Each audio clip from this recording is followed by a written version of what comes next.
감사절입니다. 우리가 감사절이면은 감사해야 되는데 구약에는 3대 절기가 다 구원과 연관이 돼 있었습니다. 그래서 구원과 관련돼서 우리가 생각을 해야 맞고요. 그래서 구약의 절기를 잠깐 우리가 되짚어 보고 신약의 의미는 뭔가, 신약에서 우리가 범사에 감사하며 신앙생활을 해야 되는데 어떻게 살아가는 것이 올바른 감사인가 생각하면서 은혜를 나누려고 합니다. 오늘 예수 믿으면서 가장 큰 문제는 뭡니까? 문화가 바뀐다는 거죠. 맨날 하나님을 알기 전에 문화가 하나님을 알면서 이제 새롭게 문화가 재정립이 돼야 됩니다. 뭐 제사 문제라든가 술자리 문화라든가 N세대들의 그 문화는 뭐 범접할 수 없을 정도로 이해가 되지 않는 문화도 많습니다. 문화는 생활 방식이고 삶을 담는 그릇입니다. 그래서 믿지 않는 사람들의 문화 깊은 곳에는 사단의 기운이 서려 있습니다. 근데 이건 어떻게 해요? 끊어내야 되겠죠. 예수를 믿기 시작하면 새로운 신앙적인 생활 방식을 창조해야 되는데 바로 그 여러 가지를 함축적으로 딱 묶었을 때 한 가지로 얘기한다면 그것이 감사합니다. 그래서 당시 사람들은 입만 벌리면 여러 신의 이름을 말했습니다. 그렇게 해야 화를 면할 수 있다 생각했기 때문입니다. 어떻게 하나님 백성들이 이방인들처럼 이방신들의 이름을 불러가면서 살 수 있겠습니까? 우리 그럴 수 없습니다. 오늘 19절에는 염소 새끼를 어미젖으로 삼지 말라고 했는데 그 시대의 풍습 가운데 하나입니다. 그렇게 하면 풍년이 든다 이렇게 믿었기 때문입니다. 그런데 하나님은 그걸 하지 못하도록 금하십니다. 이스라엘 자손들이 가나안에 들어왔을 때 그곳의 생활 방식을 따라갈 것을 염려하셨던 겁니다. 쫓아가면 안 되고 그 문화를 받아들여서는 안 되는 겁니다. 그래서 그것은 1년에 3번 하나님 전에 올라오는 새로운 문화를 주셨습니다. 이것이 이스라엘 백성들의 생활 방식이고 문화입니다. 매일 이방신을 부르는 대신에 그들은 정해진 때 하나님의 성전에 올라왔고요. 염소 새끼를 어미의 젖으로 삼는 대신에 첫 열매를 하나님의 성전에 드리는 이런 생활을 그들이 했던 겁니다. 모든 것이 새롭습니다. 하나님께서는 우리의 유익을 위해서 이런 제도를 주셨습니다. 매년 3차 내계 절기를 지킬지니라. 3번의 절기는 이스라엘의 출애굽을 기념한 무교병의 절기인 무교절, 해방과 구원을 상징합니다. 또 무교절로부터 50일째 되는 날 오순절 또는 맥추절이라고 부르고요. 광야 40년을 기념하는 초막절 또는 수장절입니다. 3번의 절기가 모두 다 하나님의 구원과 관계되어 있습니다. 무교절은 출애굽을 기념한 날입니다. 이스라엘은 이때부터 존재합니다. 어린 양을 잡고 그로부터 7일 동안 무교절을 지키면서 온 집안을 샅샅이 뒤져서 모든 누룩을 없앴습니다. 하나님께서는 어린 양을 잡게 하셨고 이스라엘 백성은 7일간 누룩을 없애며 누룩 없는 딱딱한 떡을 먹었습니다. 이 절기는 사람들이 잘 살면 잘 살수록 더 잘 살기를 원합니다. 유목 생활을 할 때는 먹는 게 한정되어 있습니다. 치즈나 버터. 그런데 가나안 땅에는 건포도, 떡과 발효한 음식이 있었습니다. 입이 고급화되면서 나도 모르는 사이에 하나님의 구원에 대한 감사가 없어지고 맙니다. 모든 것이 자기가 잘나서 그렇게 된 줄로 생각하기 십상입니다. 그래서 자기 자신들을 위해서 한없이 부유한 생활을 합니다. 그런데 하나님에 대해서는 부유하지 못할 수가 있습니다. 말씀을 들었으면 말씀을 따라 생활을 바꿔야 되는데 하나님께서는 자기의 영광을 이 세상의 헛된 이방신들에게 빼앗기지 않으십니다. 자기에게 돌아올 영광을 인간이나 다른 피조물에게 결코 빼앗기지 않으십니다. 모든 것에 하나님은 부여하시지만 우리에게 요구할 것은 요구하십니다. 그게 감사예요. 하나님께서는 중요한 추수 시기에 이스라엘 백성들의 마음이 이방신을 향하지 않도록 그들의 마음을 하나님의 전으로 향하도록 잡아매셨습니다. 우리는 중요한 축복의 순간의 때마다 하나님께 감사하고 영광 돌리는 자리로 나와야 됩니다. 이게 다 하나님의 은혜입니다. 고백을 할 수 있어야 됩니다. 하나님께서는 이스라엘 백성들에게 떡과 유교병을 드리지 말라고 하십니다. 하나님께 드리는 떡은 반드시 누룩을 넣지 않는 맛이 없는 떡으로 드려야 됩니다. 그것은 하나님께 드리는 것은 우리 자신을 드리는 것이기 때문에 하나님께서는 어떤 형태로든 가식적인 것, 꾸미는 것, 이걸 원하지 않습니다. 있는 그대로 받기를 원하십니다. 하나님은 절대로 누룩을 넣지 못하도록 하신 겁니다. 신앙에 있어서는 가식이 있어서는 안 됩니다. 결국 이런 얘기입니다. 하나님께 나아갈 때는 감사 예물을 가지고 나가야 되는데, 그런데 하나님께 드리는 예물에 있어서는 어떤 가식이 없는 있는 그대로의 모습으로 나오기를 원하십니다. 우리의 생활 방식에는 그래서 두 가지가 존재합니다. 하나는 어떤 경우에도 해서는 안 되는, 허용이 안 되는 절대 금지가 있고요. 또 하나는 허용은 되지만 동기를 중요하게 보는 겁니다. 이방신을 부른다든가 누룩을 섞은 떡은 절대로 못하게 하셨습니다. 다른 것들은 스스로 잘 판단하면서 결정할 수 있도록 하셨습니다. 오늘 우리에게도 금지선이 있습니다. 우리의 정신을 썩게 하고 신앙을 완전히 갈아먹는 문화들, 뭐가 있을까요? 도박, 또는 경마, 음주, 또는 마약, 음란 문화, 이건 다 뭡니까? 절대 금지 조항입니다. 그런데 건전한 오락, 음악, 레크레이션, 스포츠, 이건 뭡니까? 건강을 위해서 권장하는 겁니다. 오늘 본문 18절에 보면 절기 희생의 기름을 아침까지 남겨두지 말지니라.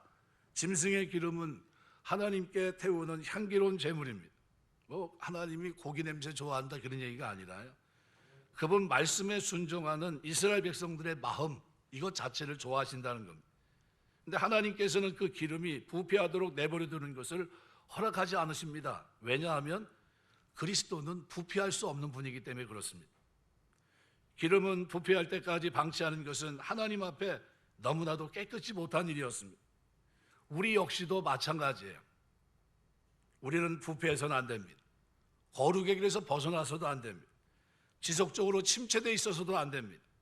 그리스도께서 바로 사셨던 것처럼 그때그때 회개하고 샘을 얻고 이 땅을 살아내야 됩니다. 이방인들의 풍습은 생각하지도 않는 것이 현명합니다. 그리스도인의 생명은 절제하며 감사하는 생활에서 나옵니다. 하나님께 주신 생활 방식은 깨끗하고 아름다운 거예요. 바로 감사합니다. 하나님은 새로운 문화를 이스라엘 백성에게 주셨는데 그것이 감사예요. 신약은 이것을 함축적으로 범사에 감사하라, 이는 그리스도 예수 안에 너희를 향하신 하나님의 뜻이라고 말합니다. 특별히 구약을 대표하는 똑같은 본문을 기록하고 있는 신명기는 신명기 16장 16절 17절 말씀에 보면 이렇게 기록합니다. 너희 가운데 모든 남자는 1년에 3번 곧 무교절과 77절 초막절에 내 하나님 여호와께서 택하신 곳에서 여호와를 비옵되 빈손으로 여호와를 비옵지 말고 각 사람이 내 하나님 여호와께서 주신 복을 따라 그 힘대로 드릴지니라. 신명기 16장 9절에서 12절을 보면 특별히 10절 말씀에 그렇게 말합니다. 내 하나님 여호와 앞에 77절을 지키되 내 하나님 여호와께서 내게 복을 주신 대로 내 힘을 헤아려 자원하는 예물을 드리고 그랬습니다. 근데 하나님께 드릴 때는 복을 주신 대로 드리는 겁니다. 복을 받지 못했는데 복 받은 것처럼 가식할 필요도 없고요. 가난한 사람이 자기 분수에 넘는 것도 원하지 않습니다. 힘을 다하여, 힘을 헤아려라는 말은 힘을 다하여 감사하라는 뜻, 힘이 닿는 대로 능력 범위 안에서 최대한으로 힘껏 예물을 드릴 것을 나타낸 겁니다. 하나님께 감사할 때는 적당히 힘에 부치지 않을 만큼, 부담되지 않을 만큼 감사하는 게 아니라 우리가 힘에 부칠 정도로 부담이 될 정도의 충분한 감사를 하나님께 드리라고 말씀합니다. 육신의 힘뿐만 아니라 은혜의 힘, 신앙의 힘, 물질의 힘, 지식의 힘, 봉사의 힘, 이 모든 힘을 헤아려서 충분한 감사를 하나님께 드려야 됩니다. 우리가 신앙생활 하면서 힘을 다하여 하나님께 감사하시길 주의 이름으로 축원합니다. 그런데 중요한 거는 자원하는 예물이에요. 자원하는 예물. 헌신과 봉헌에서 중요한 것은 강제성이 없습니다. 자원하는 예물입니다. 자원하는 예물을 하나님께 드립니다. 은혜에 대한 바른 감사의 표현입니다. BC 400년경에 바벨론 포로에서 귀환한 이스라엘 백성들, 에스라 느헤미야서가 그 부분을 잘 조명하고 있는데요. 시간이 흐르면서 처음의 모습이 쇠퇴됩니다. 자신들을 회복해 주신 그 하나님의 은혜를 잊어갑니다. 명령대로 제사를 멋있게 드렸던 그들이 하나님께 제사 드리는 것을 범패스럽게 여기게 되었고 흠 있는 것으로 제물을 삼아 하나님께 드리기 시작합니다. 이 하나님은 그들을 향해서 마침내 말라기서 말씀을 통해서 정죄하십니다.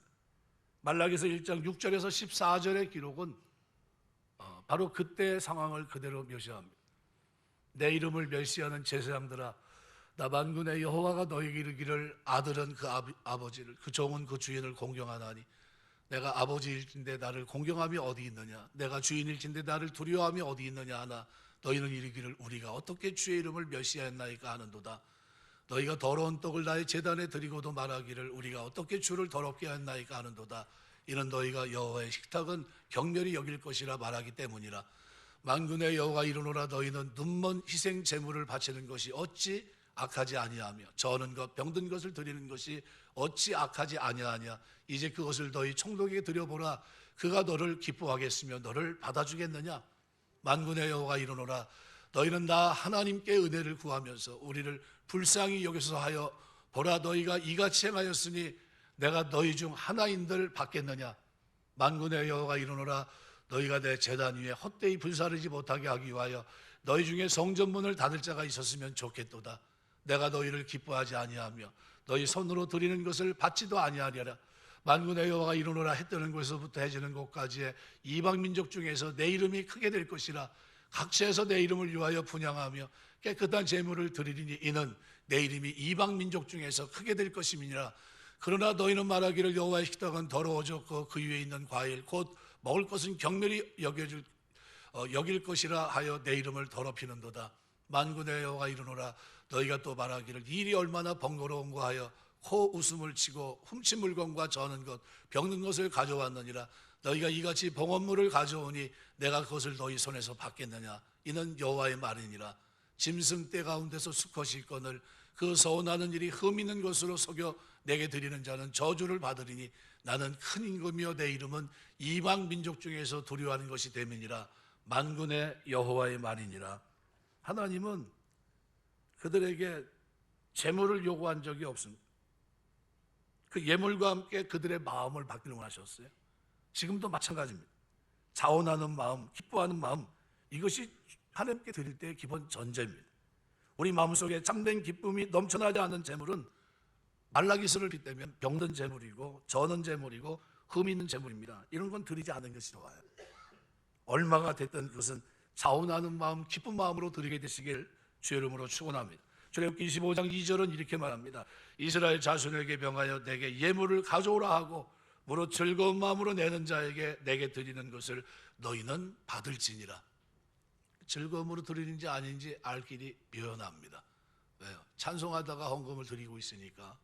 그런데 전에는 우리가 저 함을 해놨잖아요. 들어오면서 드립니다. 어떤 마음으로요? 즐거운 마음으로. 여러분이 주의 절을 출입하면서 즐거운 마음으로 하나님 앞에 드리게 되시길 주의 이름으로 축원합니다. 근데 구약의 의미는 이 세 번의 절기를 하나님께 나아갔어야 됩니다. 근데 신약은 이 절개가 다 사라졌어요. 사실상. 그럼 어떻게 섬겨야 됩니까? 그래서 신약 시대를 잘 대변해 주는 말씀이 범사에 감사라는 말씀이에요. 근데 그 말씀으로는 너무 포괄적이니까 이 말씀을 조금 더 자세하게 설명해 놓은 것이 골로새서 2장 6절 7절의 기록입니다. 저는 이 말씀을 가지고 오늘 잠깐 생각하려고 합니다. 골로새서 2장 6절 7절 말씀을 보면 이렇게 봬요. 그러므로 너희가 그리스도 예수를 주로 받았으니 그 안에서 행하되 그 안에 뿌리를 박으며 세움을 받아 교훈을 받은 대로 믿음에 굳게 서서 감사함을 넘치게 하라. 왜 우리가 신약 그리스도 안에서 감사절이 되면 감사해야 되는가? 자원해서 하나님 앞에 기쁜 마음으로 하나님께 감사의 예물을 드려야 되는가? 이유는 동기가 뭡니까? 너희가 그리스도 예수를 주로 받았기 때문이라는 겁니다. 예수 그리스도가 우리의 주인 되셨다는 겁니다. 그분이 우리를 위해 십자가 지시고 속량하시고 죄사함 받게 하셨고 하나님의 자녀가 되게 하셨기 때문입니다. 예수 그리스도를 주로 받았어요. 그래서 골로새 3장 15절 17절 말씀을 보면 이렇게 표현합니다. 그리스도의 평강이 너희 마음을 주장하게 하라. 너희는 평강을 위해 한 몸으로 부르심을 받았나니 너희는 또한 감사하는 자가 되라. 그리스도의 말씀이 너희 속에 풍성히 거하여 모든 지혜로 피차 가르치며 권면하고 시와 찬송과 신령한 노래를 부르며 감사하는 마음으로 하나님을 찬양하고 또 무엇을 하든지 말이나 일이나 다 주 예수의 이름으로 하고 그를 힘입어 하나님 아버지께 감사하라. 절절마다 뭐가 있습니까? 감사하라. 찬송도 감사하라. 그 말씀이 우리 속에 충만해서 감사해야 된다는 겁니다. 감사의 동기예요. 그리스도 예수를 주로 받았기 때문에 찬송할 때도 무슨 일을 할 때도 우리 속에 있는 감사의 마음을 가지고 하나님 앞에 나아가야 됩니다. 그럼 감사의 비결이 뭡니까? 누가 감사함을 넘치게 할 수 있습니까? 놀랍게도 그래서 2장 6절 7절은 믿음에 굳게 선 사람이 감사함을 할 수 있다. 하나님 넘치는 감사를 할 수 있다고 표현합니다. 감사는 믿음의 표현인 동시에 믿음의 결과이기도 하고요, 믿음의 열매이기도 합니다. 우리는 날마다 예수님과 동행하고 성령 하나님의 조명 속에 살아갑니다. 오늘 6절 말씀에 보면 너희가 그리스도 예수를 주로 받았으니 그 안에서 행하되, 그 안에서 살아가야 됩니다. 어떻게 살아야 되죠? 우리로 본을 보이시고 자취를 쫓아오게 하신 주님의 그 본, 그것을 오늘 우리가 기억하셔야 됩니다. 예수님의 모습을 본받아 살아야 됩니다. 그렇다고 한다면 우리가 본받아야 될 것은 뭡니까? 예수님의 감사 정신이에요. 감사하는 마음. 예수님의 감사는 언제나 믿음의 표현으로 드러납니다. 그냥 대충대충 하신 것이 아니에요. 오병이의 기적을 일으킬 때 빈들이고 광야합니다. 그저 너무나 많은 사람들이 그 속에 모여 있어요. 그들이 먹으려면 200데나리온도 모자릅니다. 그게 현실이었습니다. 그런데 그들 앞에, 어떻게 할 줄 모르는 그들 앞에 물고기 2마리와 떡 5덩이를 가져옵니다. 한 아이의 식사입니다. 이게 어떻게 될지는 우리는 알지 못하겠지만 하면서 가져옵니다. 그런데 그것을 받으신 예수님은 먼저 감사 기도를 드립니다. 하나님께 감사 기도를 드리세요. 그리고 둘러앉은 그들을 떼어주라고 얘기하십니다. 뭘 놓고 감사한 겁니까? 앞으로 되어질 일을 믿음으로 바라보시면서 먼저 감사 기도를 드렸던 겁니다. 우리 신앙생활 하면서 하나님 앞에 감사 기도하게 되시길 주의 이름으로 축원합니다. 죽은 나사로를 살릴 때는 어땠을까요? 똑같았습니다. 먼저 오셨으면 좋았을 텐데 이미 죽은 지 나흘이 됐어요. 막 나무랍니다. 주님이 있었으면 죽지 않았을 텐데 늦게 오시면서 이렇게 됐습니다. 그런데 그런 마르다 마리아 그 앞에서 예수님은 먼저 하나님께 감사 기도를 드립니다. 나사로의 무덤 앞에 서셨습니다. 그리고 감사 기도를 드리는 내용이 뭡니까? 아버지여 내 말을 들으시는 것을 감사하나이다. 그리고 기도해요. 그리고 난 후에 무덤을 향해 외칩니다. 나사로야 나오너라 외쳐요. 예수님의 감사는 믿음의 표현이었습니다. 예수님은 하나님께서 역사하심을 믿고 바라면서 먼저 선행적으로 감사를 드렸던 거예요. 우리가 감사절 하나님이 금년에 여러분이 하는 일을 다 잘되게 하실 줄 믿습니다. 선행적인 감사가 되시길 주의 이름으로 축원합니다. 교회를 출입하면서 하나님의 은혜를 경험하셔야 돼요. 저는 시편을 보면서 많은 은혜를 받습니다. 시편 속의 다윗의 기도는 한마디로 교보제와 같아요. 그는 늘 뭘 기억하냐면요, 과거에 하나님이 행하신 일들을 늘 기억합니다. 어떤 일을 경험해도 그는 하나님을 향한 자세가 뿌리 깊은 나무처럼 아주 튼튼합니다. 과거에 나를 건져내신 하나님, 그 하나님에 대한 확신이 있습니다. 그럼 환경은 굉장히 안 좋은데 그걸 기억하고 하나님 앞에 기도하고 찬송하다 보면 어느 순간 마음의 문이 활짝 열려요. 그리고 뭐가 믿어지냐 하면요, 이번에도 하나님은 나를 건져내실 것이라는 믿음이 그에게 옵니다. 그러면 서원 기도를 합니다. 하나님, 내가 주님을 찬양하게 됐고 그것이 믿어지고 나니까 내가 이것을 많은 사람에게 알리겠습니다. 살아계신 하나님, 능력의 하나님을 제가 전하겠습니다. 그러면서 시편의 기록을 남기고 있습니다. 여기 중요한 것은요, 그리스도 예수를 주로 받은 오늘 우리도 예수님처럼 믿음으로 감사를 드리면 예수님처럼 하나님의 놀라운 역사를 체험하게 될 줄 믿습니다. 그래서 바울은 7절 말씀에서 이렇게 표현해요. 그 안에 뿌리를 박으며 세움을 받아 교훈을 받은 대로 믿음에 굳게 서서, 그냥 서는 게 아니라 뭐에 쓴다고요? 믿음, 하나님에 대한 신뢰, 그죠? 그분이 베푸신 은혜, 여기에 굳게 서서 감사함을 넘치라는 겁니다. 그리스도 예수를 주로 받았다고 하면 그 믿음에 굳게 서서 감사함을 넘치게 해야 돼요. 이 바울은 우리 믿음의 성장을 사실적으로 묘사합니다. 저는 나무가 성장하는 걸 이렇게 보는 경우가 있는데요. 조금 일찍 내놨다가 앞에 있는 나무들이 우리 다 그냥 잎이 다 떨어지고 찬바람에 그냥 다 죽고 난리가 났습니다. 근데 그게 다시 이게 새순이 돋고 자라는 걸 보면서 얼마나 기쁜지 몰라요. 묘목을 심을 때 제일 유심하는 게 뭐냐면요, 땅을 파놓고 거름을 주고 물을 흠뻑 준 다음에 그 다음에 어떻게 해요? 뿌리가 깊이 뿌리 내릴 수 있도록 깊이 묻어줘야 됩니다. 그렇게 하고 흙을 대충 설렁설렁 덮으면 됩니까? 안 됩니까? 그러면 안 돼요. 그럼 어떻게 해야 됩니까? 흙을 넣어서 그때서부터는 단단하게 밟아줘야 됩니다. 흔들리지 않게 똑바로 세워졌는지 그거 다 확인하면서. 이게 제일 중요한 게 뭡니까? 뿌리가 삐뚤어지지 않고 깊이 박혔는가. 그런 다음에 어떻게 공기가 그 속에 있지 않도록 다져집니다. 그래야 뿌리가 깊이 자리 잡고 잘 삽니다. 우리 신앙도 마찬가지예요. 예수 그리스도 안에 뿌리를 박아야 됩니다. 그리스도 안에, 하나님의 은혜 안에 뿌리를 박아야 돼요. 믿음에 굳게 서야 됩니다. 믿음의 열매인 감사함을 넘칠 수 있는 비결은 그리스도의 은혜의 뿌리를 내릴 때예요. 그때 감사가 넘쳐요. 그때 자원하는 감사를 드리는 겁니다. 억지로 외식으로 할 필요 전혀 없어요. 하나님 앞에 감사하는 마음이 들어와야 됩니다. 그래서 이 감사를 넘치게 하라, overflowing with thankfulness, 이렇게 되어 있습니다. 마음속에 감사가 가득할 때 감사한 행동이 튀어나오게 되고요, 그럴 때 감사가 넘치는 거예요. 내게 없는 거는 절대 흐르지 않습니다. 내 안에 감사가 갖춰져 있기 때문에 감사가 흘러요. 사마리아 사람이 그 속에 감사가 있으니까 자비를 베푸는 거예요.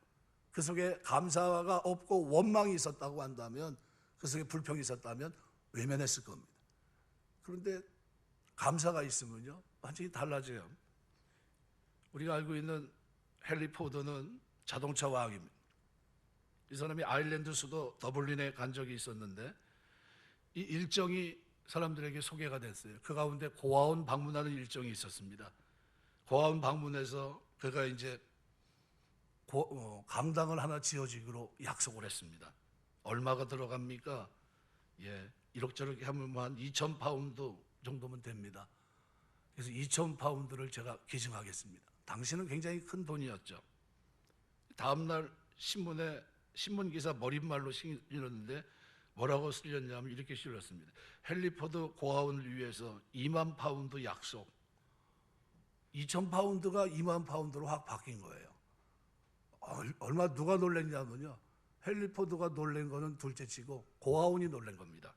이 사람이 잘못해가지고 화가 나서 내가 당신에게 주기로 한 건 2,000인데 왜 2만을 달라고 했냐, 그래가지고 만약 이거를 없었던 일로 하자 그러면 그야말로 낭패 아닙니까? 이 고아원 측에서 기사를 보고서 얼른 포도 회장을 쫓아갔어요. 죄송합니다. 우리가 어떻게 전달이 됐는지 모르겠지만 잘못 전달이 됐습니다. 미안합니다. 막 그러면서 사과를 했죠. 그때 헨리 포드가 이렇게 얘기해요. 할 수 없죠. 다 이거 하나님 뜻 아니겠습니까? 제가 18,000파운드를 더 내겠습니다. 대신에 강당이 완공되고 이게 원하는 대로 모든 걸 다 하고 난 다음에 거기다 꼭 이런 글을 좀 써주십시오. 헨리 포드의 뜻이 아니고 하나님의 뜻에 의해 드려진 헌금으로 지어진 강당이라고 써주십시오. 우리 신앙생활 하면서 그 마음에 뭐가 있으니까요? 주를 향한 감사의 마음이 있으니까요. 분명히 자기는 2,000파운드인데 18,000파운드를 더해서 2만 파운드를 내요. 그러면서도 어떻게 해요? 원망하거나 그러지 않습니다. 뭐가 그 속에 흐르고 있어요? 감사. 우리가 그리스도 예수를 주로 받았기 때문에 우리에게 흐르고 있어야 될 것이 있습니다. 그것이 뭡니까? 감사예요. 믿음에 굳게 서서 감사함을 넘치게 하시길 주의 이름으로 축원합니다. 우리가 하나님의 백성이에요. 그래서 구약은 3대 제사를 이렇게 해서 구원받은 감사를 어디 하나님 앞에, 여러분 그때마다 올라갔어야 돼요. 그래서 77절을 얘기할 때 절이라는 단어가 하그라는 단어거든요. 근데 하가그라는 동사에서 파생한 단어입니다. 무교절, 초막절, 77절, 하가그에는 두 가지 의미가 있습니다. 첫째는 순례길을 떠나다는 의미예요. 3대 절기는 언제나 여호와께서 택하신 중앙성소에서 지켜졌고 그 절기에 참여하기 위해서는 순례길을 떠나야 됐던 겁니다. 이게 얘기하고 있는 77절 모든 절기입니다. 그 다음에 두 번째는 춤을 추다는 의미가 있습니다. 명사 하그는 춤을 추는 축제로 번역할 수 있습니다. 이 세 절기는 하나님의 구원과 은혜를 기뻐하는 축제 성격이 강하게 배어있는 절기예요. 그래서 저는 여러분에게 늘 반복하지만요, 여러분이 절기 이걸 지나가면서 여러분 주변에 있는 여러분 지인들과 식사를 꼭 한번 하게 되시길 주의 이름으로 축원합니다. 절대로 대답 안 해요. 요즘 같은 불경기에 내가 왜 내 저기 지인들에게 밥을 뭐하러 사 이렇게 얘기합니다. 뭐 때문에 사야 되냐면요, 그리스도 예수를 주로 섬긴 기쁨이 나에게 있기 때문이에요. 이 감사가 나에게 있고 섬김으로 나에게 주어진 평안이 나에게 있기 때문에 내가 그것이 전제가 되고 그 뿌리 깊은 나무처럼, 그죠? 믿음에 굳게 서 있기 때문에 감사함이 나를 통해 어떻게 해요? 흘러야 됩니다. 누구에게요? 안 믿는 사람에게. 저 사람은 왜 저렇게 살지? 뭐가 좋아서 저렇게 기쁜 거야? 뭐가 좋아서 저렇게 감사가 넘쳐? 뭐가 좋아서 저렇게 찬송이 흘러나오는 거야? 뭐 때문이죠? 그리스도 예수를 주로 받았기 때문이에요. 이것이 우리 속에 있기 때문에, 이것이 내 속에 흐르고 있기 때문에, 이것이 믿음의 뿌리 깊은 나무처럼 깊이 박혀 있기 때문에 포도처럼 어떻게 해요? 감사함이 흐르는 겁니다. 그거 가지고 신문사하고 싸우지 않았고요, 그것 때문에 고아원 나무리지 않았습니다. 누가 실수한 거냐고 그 사람 찾아내자고 그러지 않았고요, 그는 그 일을 하나님이 그렇게 하신 거구나, 그리고 그는 그것을 받아들이면서 제가 18,000도 더 하겠습니다. 하지만 내가 한 게 아니라 하나님이 하게 하겠으니까요. 그러면서 그 강당을 하면서 내 뜻이 아니라 하나님의 뜻에 이어진 드려진 헌금으로 지어진 강당이다, 그렇게 여기다 특정해 주면 좋겠다, 그 얘기를 했던 겁니다. 말씀을 맺겠습니다. 2025년도 우리가 살아가면서 되게 힘들어요. 고통스럽고 요즘 뭐 물어보니까 일거리도 없고 막 그렇다고 그럽니다. 그런데 우리에게는 꼭 뭐가 있냐면요, 그리스도 예수를 주로 섬기게 된 이 은혜가 우리에게 있어요. 이것이 우리의 감사 이유예요. 이것이 자원해서 힘을 다해 드리는 이유입니다. 주님, 내가 뭔데 하나님 구원받게 하셨고, 내가 뭔데 하나님 나를 축복하셔서 하나님 구원받은 것도 감사한데 하나님의 자녀로 이 땅을 살게 하십니까? 더 감사한 것은 뿌리 깊은 나무처럼 내가 하나님 신앙, 하나님을 믿는 믿음이 깊이 뿌리 박혀서 내 삶에 이 감사가 흐르게 하시니 감사합니다, 이런 거예요. 내가 전에 이제 우리 새신자, 우리 권사님들 여기 계신지 모르겠는데, 새신자 이제 3주 교육을 합니다. 4주는 긴 것 같아서 다음 이제 한번 할 텐데요. 그래가지고 이제 올라가서 저쪽에 가서 뭐 식사를 이제 하게 됐는데, 식사를 이제 다 끝나고 이제 계산을 이제 다 했어요. 이제 교회에서 이렇게 했는데, 근데 그 교회 그 자리에 어떤 권사님이 오셨. 권사님이 그 서인도 깜짝 놀랐어요. 권사님 여기 어쩐 일이에요? 그랬더니 권사님 그러시더라고. 친구하고 오랜만에 만나서 식사하는데 이렇게 보니까 교회 분들이 와가지고 식사를 하고 있더라는 거예요. 그래서 본인이 계산하려고 와서 봤는데 바로 전에 교회가 먼저 계산을 했다는 거예요. 그래서 제가 그 마음 하나님 받으신 줄 믿습니다. 너무 감사하더라고요.